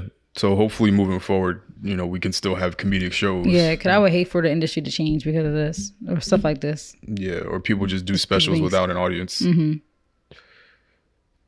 That's never going to happen. But I hope not. Yeah, I just hope, and hopefully all the comedians are safe, because like you just said, like people do a lot of things for clout. And like I said, and I don't want to put that specific energy out there. I don't really like, drafting certain scenarios that could happen. But like I said, with places like the Comedy Cellar, it's very... I'm not so saying, easy for him to get for them hurt or worse. Exactly. Not now. Security. I'm not saying that security is not like they're not going to be patting people down. I'm not saying they're not going to be doing that, but they need to do better though. They do. I hope this is like an example that we need better security, and then there needs to be them standing on the ground. Like I know they usually do, but might need more. Yeah, I think for public venues, that they should do the airport style security. Mm-hmm. Like, as much as it sucks to have to wait. Yeah, to have Just to wait. Get there early. You'd rather wait in that TSA line than your plane blow up. Yeah.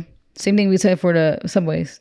Yeah, like, stop moving so fast. Calm down. First of all, if you need to get to a place earlier, then get there early. Earlier. Yeah, I said wake up earlier. Make time. You'd rather be safe. Because, like you said, in this clout era, it's gonna be real different when people are gonna, now he's posted his pictures everywhere, and even though he looks like looks crazy, he looks like Mojo Jojo. Yeah, and people are probably on his SoundCloud listening. Yeah, people are willing to take that beating for perceived clout. Mm-hmm. But yeah, I'm glad Dave's okay. That was a weird thing to wake up to. Yeah, I was like, what? Yeah, I was like on the subway. It happened like overnight. Yeah, I was on the subway. I was like, okay. Yeah. But yeah, we get into our last topic here. All right, so the last topic is kind of obviously more, I don't know how to say, like sensitive, I guess. So that's why we waited till last to talk about it. But I don't know when this happened. It was sometime this week, I think, or like earlier in the week or the middle of the week. There was a girl, her name was Arlana Miller, and her Instagram was like Lana Wana. Sorry, I had like a little burp. And she went to Southern University or South University. I think it was Southern University. And she was a cheerleader there. And she posted on IG like a goodbye message before she, I don't know if we can say this word on YouTube, unalived herself. I know people say unalive themselves. Before she unalived herself. And it was like a long paragraph of her saying like all the things that, like apparently she felt this way for like ever. So like you should have obviously a sign of like most people who get themselves to that point have been feeling that way for probably years. Usually it's not just a random thought. Like you've been contemplating it for years. Like they think it out. I think people think that people who do that is like, and it could be the case with some people, but I think people, it's like a perception that they're impulsive. Like no, lots of times they think about that for years, like, and or have had attempts. But she wrote this long message about how like she's been feeling this way for years, and about how 2020 was like, ever since 2020 things been bad, like COVID, and like she's a cheerleader, she tore her ACL, her grades were bad, so obviously that stuff makes it worse. Like you're already down, and now you got COVID, you tore your ACL, and you're a cheerleader at a major university. Like that sucks. And then struggling with grades, like that's just obviously built on top of how she already been struggling. So yeah, so it was sad. She sent the message. People were freaking out, like looking for her, because once the message went out, I'm sure she already was where she was planning on doing it, because she didn't want anybody stopping her. I'm not sure the story of how she actually did it, but I know they found her body in a river. So, and I think she said something about how she feels peace in water. So I guess people knew to find her in water. But maybe I don't know if she drowned herself. I don't know, because that seems like usually people who go out, they don't want to do it painfully, I would think, right? So I don't know how she did, but she could have jumped off like a bridge or something, right? I don't think that matters, but yeah, it doesn't matter. Sorry, that's a little, but basically, I brought this topic up because I wanted to talk about how like usually when people do this to themselves, especially people who are young and seem like they have like like friends and stuff. There's always this conversation that goes around and these quotes of people like check on your friends or check on your strong friends because in her case she seemed like the bubbly personality, always happy. So they're like check on your friends, check on your strong friends. People need to look out for each other. And I would want to talk about how I feel like I don't like that because I don't like to have people are placing their burden on friends and family members after the fact that they didn't do enough or they didn't see the signs, because more times than not, they did all they can and they did see the signs and they did help them. But people need to realize that mental health is a chemical imbalance. Like if you have a mental health illness or a disease or something, is a chemical imbalance. You can't talk a chemical imbalance out of somebody. You can't yell a chemical imbalance out of somebody, so you could talk to your friend every single day. You could be there for them. Your friend could go to therapy and they still will do this, And that's why it's just kind of like, I don't like that whole check on your strong friends thing. Like, I think we need to stop putting that burden on people because checking in on people and helping them out, it helps. Yes, it helps. And it definitely helps people who are not really suicidal. Everybody will say people will say they have suicidal thoughts. And I feel like that's normal for a lot of people. But to actually do it is you have a chemical imbalance. Like being upset about something, being down, having those thoughts, but not really doing it. It could be something wrong, yes, but usually in that case, you're just going through something. Humans go through sadness. We go through stages of being upset and feeling that way. But that's different than having an actual mental illness and having that chemical imbalance and like your brain being like misfiring and just being a mess, So yeah, checking in on your friends. I mean, if your friend's not literally ever going to be that, or your friend's not even depressed, yeah, that helps. But for a friend that's depressed, or a friend that actually has a mental illness, or a friend that actually is contemplating suicide and going to actually do that, talking to them and checking in on them is not going to help. And that's like the example I wrote down was Chesley Chris. I think that's how you say it. The one who Miss USA who killed herself in New York. Her mom was just on the Red Table Talk. Like that's why it's interesting that all these things kind of are connecting, because it's like Rory and Maul were talking about mental health, right? And then Chesley Chris' mom was on Red Table Talk literally Wednesday or Tuesday. And then this happened. So it was like, this is like the mental health week, it seems like. But her mom went on the show and said, like, she attempted suicide in like her 20s and she died at 30. So it had to be like 8 years ago, not like her early 20s. She said like since then, like they FaceTimed every day, like every single day. She said literally not a day missed. Like they talked to each other every day and she still did it. So her mom checked in on her strong daughter, checked in on her daughter every single day, and she still did it. So people need to understand that is a chemical imbalance, and I feel like people just need to educate themselves on mental health and realize that you can't talk it out of people. You can't pray it out of people. I know Black people like to do that whole, I seen a tweet saying that you could do it, like after this girl. I'm like, are you guys like, we got to stop, like people who are really diehard religious need to get out of the fantasy and realize that there's science, and science is real, and that like you can't pray out a mental illness. Then why did God give the mental illness in the first place? Like, it's just, I don't want to even get into that. You know how I feel. I was about to say, you want to go down that path? I don't want to go. We could do it. I don't want the super religious people to come after us. But it's like, you can't pray it out. Black parents too can't beat it out of your kids. Like, your kid might have ADHD or have some type of mental illness, and you're beating them and thinking that's something that you could just beat it out of them. Like, you can't beat it out of them. You can't pray it out of them. You can't talk it out of them. It's a chemical imbalance and they need medication. That's the only way. And even that is not a solution. It's like we talked about the other day. It's a Band-Aid. It's not a cure. It's a Band-Aid because their brain is just developed how it's developed. There's nothing you could do about how your brain is formed. Only thing you could do to help prevent it is to get therapy yourself and be a better parent to your kids so your kid's not traumatized. Because lots of times trauma as a kid is what creates these anxiety and depressions when they're older. Because the way they were traumatized while their brain was still forming. So, yeah, stop that whole check on your strong friends thing, because I feel like that's such like, I know people mean well when they say it. And like I said, I know it truly does help people who are not actually mentally ill.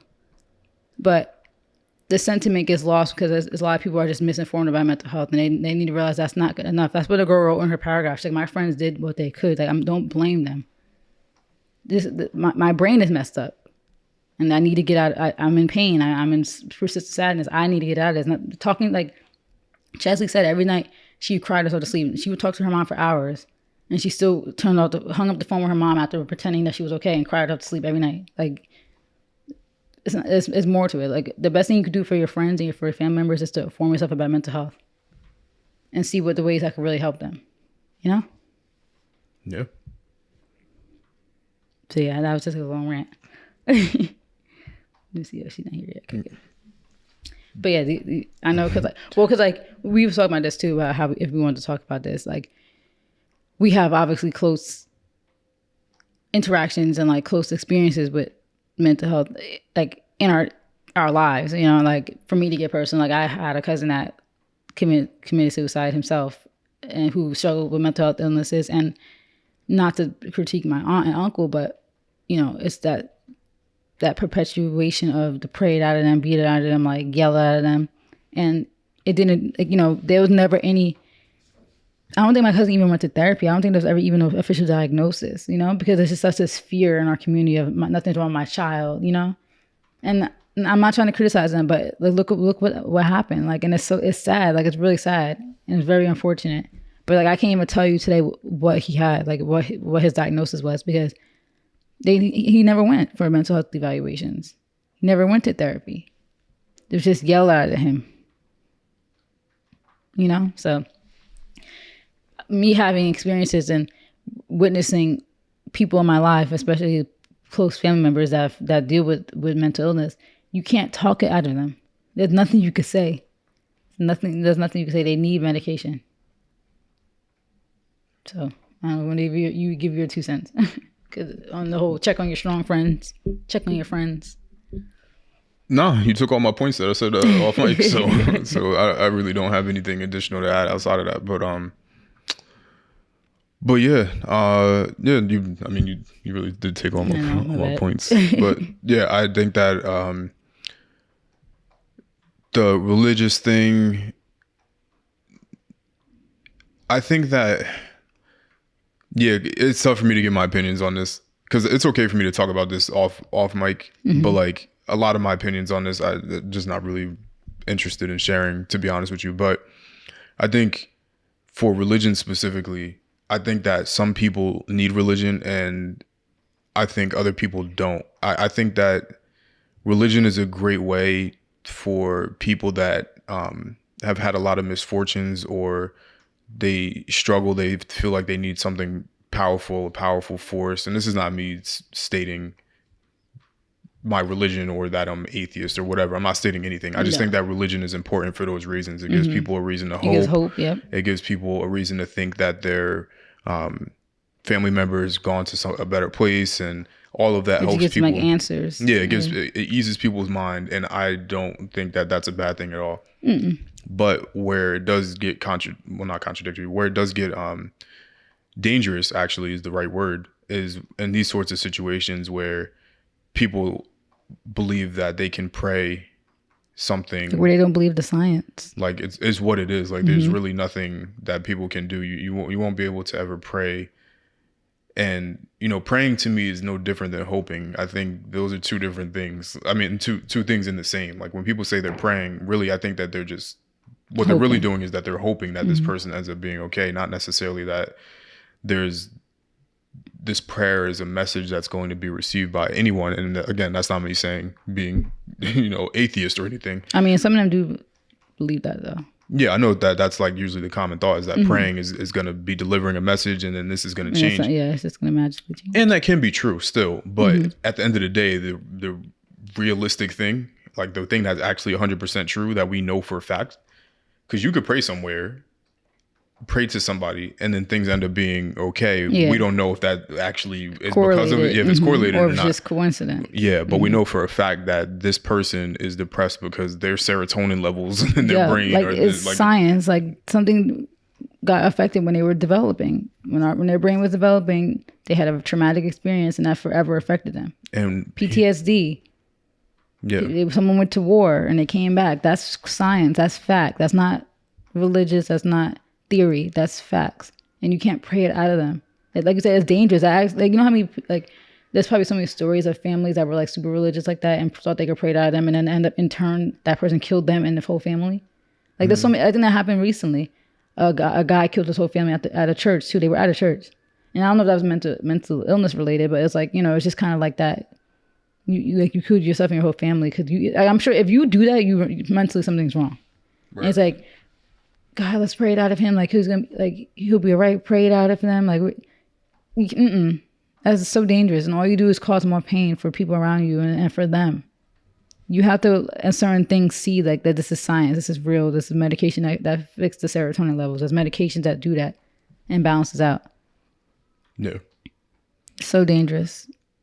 Yeah, definitely a dangerous way of thinking. And it definitely shouldn't be, like, if you're going to do that, then do both. Like, pray, but go get your medication. To say it in a funny way, like, pray, but go to CVS too. Yeah, like go pick up that prescription's waiting. Like, seriously, because you might end up in a situation where it's too late, and then they might do something to hurt themselves, or worse, hurt themselves and other people. Yeah. And it could have been prevented.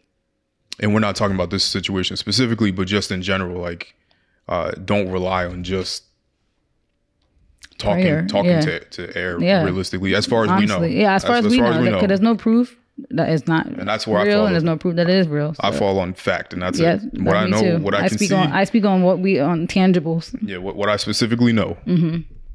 This is what we know, and this is how we can explain it. And we know that if this person takes this drug, then it has this chemical reaction in the body. Like, that's you why can see it. You see the shift. Yeah, you know, if you take an aspirin, it's gonna help your pain go away because it interacts here and it blocks the neurons. The headache didn't just go away because you prayed on the medicine. Yeah, it's because when you swallowed it, it went into your bloodstream and it did what it's supposed to do. Yeah, and that's no criticism to religion. Very smart, educated people who are doing these things and going to school and working hard to make the world better, and you're just gonna bypass them because you. Yeah, I'm not even gonna get into it. But. Right. And to for your other point, well, it really was my point. We share points though, but definitely check on people still. Yeah. But in general, in certain situations, like we were talking before, like you said, if somebody is going to kill themselves, they're going to kill themselves regardless of what you say or do. Yeah. And in those situations, you should still try because you'll feel guilty. Yeah. But in general, when you're trying to help somebody, and you should still help them, even if the end result is they're going to end it on their own. Mm-hmm. It's really just an ego boost for yourself. And to clear your conscience. Like, I did what I could. Yeah. Mm-hmm. And that might be, not even might, that is important because you're going to live with that for the rest of your life. And it'll make you feel better. But in general, in those situations, that's really the only point of doing those things, because it's going to get to that end point regardless. If the person's going to do it, they're going to do it, and nothing you say or do, no matter what, they're going to end up doing that, right? And medicine can help with those sorts of things, but if they're sometimes it doesn't, because if they don't want to take the medicine, they don't want to take the medicine because they want to end it. So why get better? And that's like highlights why. And that's just the sad reality. Yeah. So like that, like it's a hard thing to hear, but sometimes there's like, and someone said this too, like I always reference stuff I see on Twitter, because people a lot of times do say the same things that we say. Some person was like, at the end of the day, like the person for themselves has to want the help. They have to want to get the help. At the end of the day, like you could talk somebody until you're blue in the face. They themselves have to want to get it, and that goes for anything. You could tell lead a horse to water. Yeah, like how you always tell me, like, get a phone, go study. I myself has to have that click in my mind to get up and go study for the CPA exam. No matter how much you tell me how great it would change my life, how all the money that I can start making, how happy I would feel. I could listen to that and agree, but I have to myself get up and go pick up my book and go study. And that goes for mental health too. They have to want to go get help. There's so many people who have mental health who want the help so bad. They want to feel better. So they go to therapy. They get the medication. They take the medication. Some people don't want to, and it's a hard truth to hear, but if they want to go, they're just like not let them, but it's almost inevitable. And unfortunately, it's also not necessarily the decision of the person. I think that one thing I've tried to learn in my own personal experiences, not in me personal, meaning that in my experiences dealing with other people that are going through it, what I've had to try to come to understand, and it's impossible to do really, but separating the illness from the person, because there's it's easy to misconstrue that the person is the disease. Mm-hmm.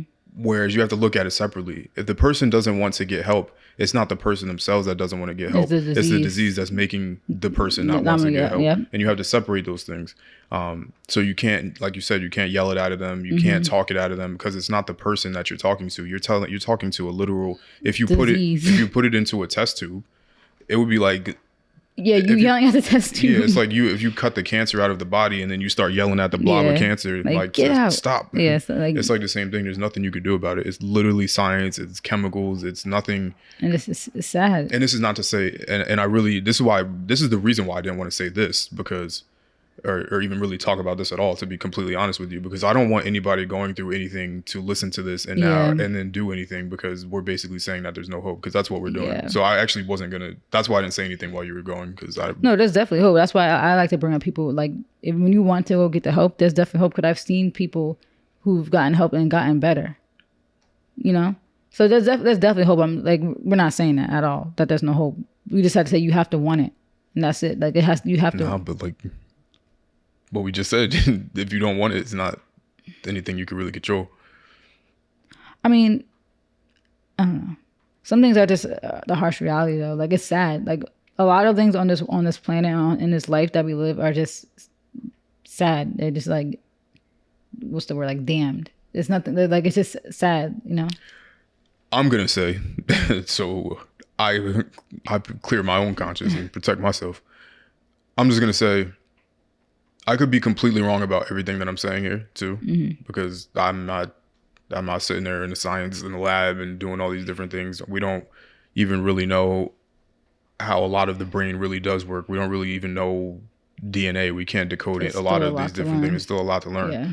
So I'm just saying, based off of my personal experiences, my the opinions and thoughts of, you know, licensed doctors and people that do this professionally, and coming from other people talking about their bouts with these sorts of things, and history, just looking from people that didn't say anything specifically, but just seeing how other people operate. But yeah, so that's where all my opinions come from.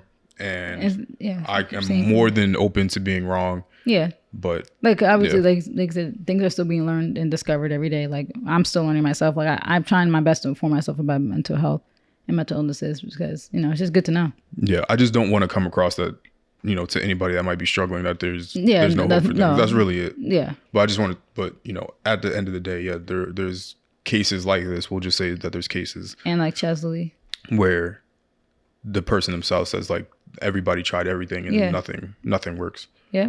That's what, like I said, that's what Chesley said to her mom in her message. She's like, trust me, like, this was so hard. Like, I know how this is going to affect you. And like, she said, you were the best mom ever. Like, you literally were there for me every single day. And she's like, and there were days that you did help. But she's like, but it's just the voice in my head that's telling me this. And it's like, I'm sorry. Like, there's nothing that nobody could do at this point. So. And I'm going to like tap out of the conversation after this. Yeah. But your closing points. But in addition to that, I think you spoke on it already just briefly, but to highlight it, people need to have a better understanding of what mental health issues truly are. And it's not about, damn, I feel sad today. Like, that, there's so much more to these sorts of things. There's a lot more. Like, I gave you my own psychological breakdown about my behavior and why the things I do. Like, there's a lot. It gets deep. Like, it gets really deep.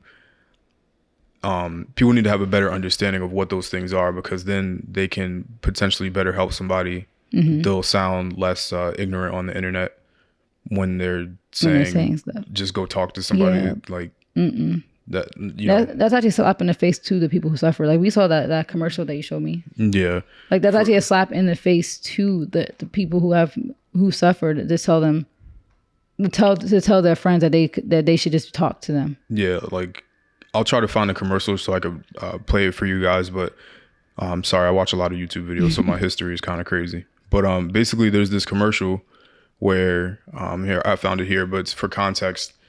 there's a company, and I'm not familiar with the company. I've never used them, so this is definitely not an ad. I don't know if it works, but it's a company called BetterHelp.com, and supposedly it's supposed to give more professional sort of help and kind of, I guess, take the stigma away from mental illness. But basically, anytime somebody says that they're going through something, it's basically the commercial is just highlighting the generic responses that people give, and how it's not really truly helpful. Yeah. Like saying somebody's going through depression and they want to end it. Like, The person's "You got response this. saying, yeah, right. Like, Don't do this. like, People love you." and yeah, here's the commercial. Depression can be a really tough thing to go through. Fortunately, people always have a lot of ideas how to help you through. You just gotta snap out of it. You have so much to be happy for. Fake it till it feels normal. Cheer up. It's all in your head. It's because you're a Leo. Think about all the people that have it worse than you. And then the commercials always end by just zooming in on the actor or actress that said that they were looking for help, and it always says that's unhelpful.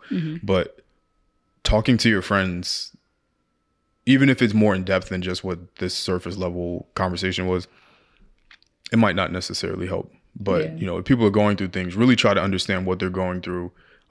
Really try to understand the different conditions, because everybody says they have mental health issues, but mental health issues can range in a bunch of different ways, right? Like you see bipolar disorder, schizophrenia, anxiety, There's like personality disorder. There's split personality disorder. There's Literally with like this Amber Heard trial, like I learned that's like the one that she diagnosed Amber, which is like called histrionic personality disorder. There's borderline personality disorder. There's a lot of things. There's so many things, and you have to learn them because you don't know what the person could have, and they could have a mix of things. Yeah, and then there's PTSD, obviously.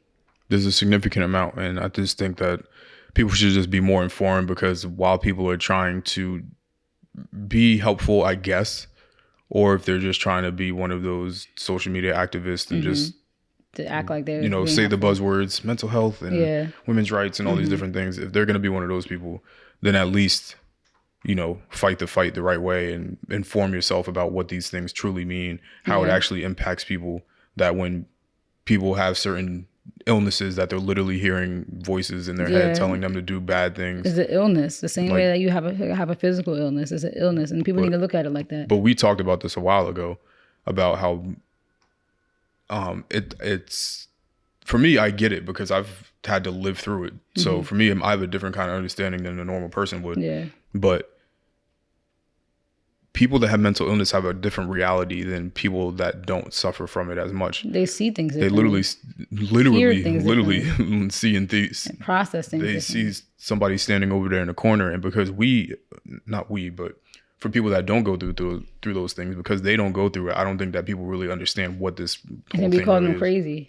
Yeah, we call people crazy. We call them crackheads. They get the paranoia too. Like you might say something to somebody and then they perceive it in a different way than someone else would process that. Yeah, what do we do when we see a homeless person on the street? We say, "Oh, the crackhead was doing this." It's like, no, that guy has schizophrenia, and he sees somebody there. He sees somebody there, and he's talking to himself and screaming at himself in the mirror of a restaurant. Like, no, he has schizophrenia. He's not on crack. Yeah, I mean, and they might be on crack. There's some people that are. You could be both, but 9 times out of 10, it's gonna homeless be people are usually meant to have mental illness because who wants to be homeless on the street in cold New York and peeing on themselves? Nobody wants to do those things. That's mental illness. And people really need to understand that. But what's the first thing we do? Oh, he's a crackhead. Yeah, they're crazy. The guy that's screaming and has no shoes on. That's the first thing. Oh, he's crazy. Or they get scared. I mean, being scared is an honest reaction. But they can be dangerous for sure, but you don't give that homeless person that same energy that you supposedly giving on Twitter. Yeah, it's not support mental illness when the homeless man is screaming in the thing. Yeah, it's not the same thing. Your idea of mental illness is, and I'm this sad. is not. Yeah, and I don't want to sound insensitive, but that's your idea of mental illness. I'm sad. Like, I'm listening to Drake and the window, and the rain's running down the window, and I'm sad and I'm not feeling good today. And not that can't be mental illness too, and I don't want to sound insensitive, but that's people's only perspective of what mental illness is, and it couldn't be further from the truth. This shit gets crazy. Yeah. And that's all I gotta say. Yep. And I just think everybody should just go get therapy. And rest in peace. Yeah. But yeah, I think everybody should just go get therapy and just inform themselves of mental illnesses. And don't stop trying. Yeah. But just be more informed about Yeah. what trying really means and what this stuff all really is. Yeah. And don't WebMD it. Yeah. Really, truly seek real professional help. There's real mental hospitals. There's really people that really do this for real. Mm-hmm. There's real institutions and people that only do this. This is all they do as being a doctor. This is all they focus on. Psychologists, therapists. Yeah. Yeah. Sociologists. There's a lot of people. But anything else we got? Nope. What was it? All right, y'all. Well, thank you for another good episode of the A Couple of Things podcast with Alex and Mal. So I am Mal. This is Alex. Thank you guys for watching and supporting us as always. And make sure you tune in every Monday at 8 a.m. if Mal does the descriptions on time. I will. I'll do them tomorrow. Promise. Tomorrow. Yeah. I don't have time today. All right, y'all. I'm going to make me some food. Get ready for the playoffs. We out of here.